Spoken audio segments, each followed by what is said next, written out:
This is Johnny Cycles with CyclesGaming.com, bringing you another deck tech for a Keep It Modern Janky deck I'm trying out in Modern. It's called Cat Tribal, shockingly, if you can see all those cats.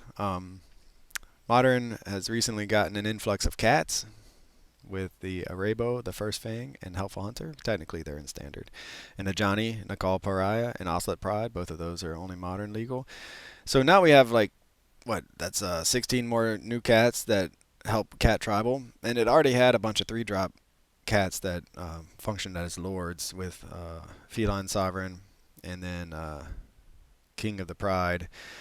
And of course, we have Burmaz King of Arahbo at the 3-drop slot. That's not doesn't pump our team, but it makes its own army. So cats have gotten some love lately, and I want to try them out in Modern. So here's the deck. In the 1-drop spot, Ocelot Pride. One of the best 1-drops in Modern currently, and then Noble Hierarch. We really want to make cast a 3-drop on turn 2. So we're going to run out Noble Hierarch, hopefully as early as turn 1, ramp into one of our 3-drops, and then ideally into a Collected Company on turn 3. In the 2-drop slot, we have Helpful Hunter. It gives us chump blockers, also cat to grow with all of our lords, and draws us a card. Ajani needs no explanation. One of the best cards from Modern Horizons 3, dominating the format to a certain extent. Functions as a lord and an army producer all by himself. The new card from Foundations, other cats get +1/+1, and it creates its own army with every cat we cast after it, including itself. King of the Pride, other cats get +2/+1. This is our most powerful lord. Burmaz, as I said, one of my all-time favorite cards. Having your own website about Magic the Gathering means you get to play a lot of your guilty pleasures, and Burmaz is one of my most guilty of guilty pleasures. Played it back in Standard with Farah, God of the Polis, and Elspeth, Sun's Champion. Never really got any traction. It just was too unimpactful as a creature that only attacks on the ground, too outclassed easily by the field even back then.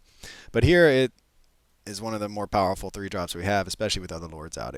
The token it generates has Vigilance, come down as a 3/3 or 3/2 depending on which lord we have.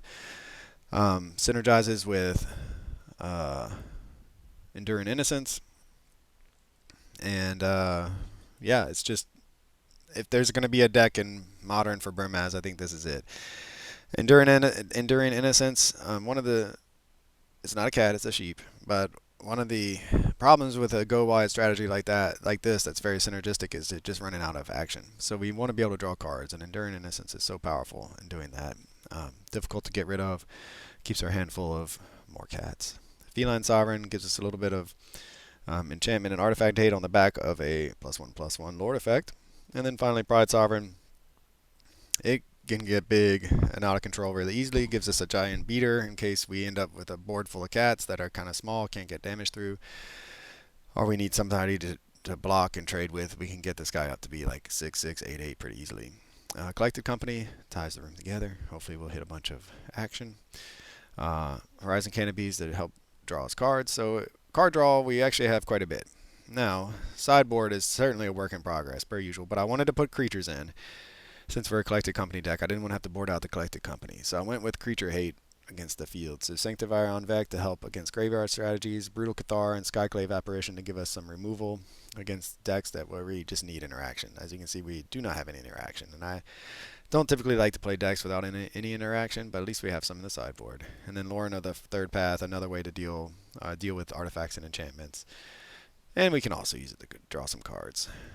So that's my Cat Tribal deck. I've played a few matches. It's been really fun. I don't expect it to be highly competitive in Modern, certainly against the top tier decks. I do expect it to keep up with some of the tier 2 and 3 decks that are out there, some of the jankier builds.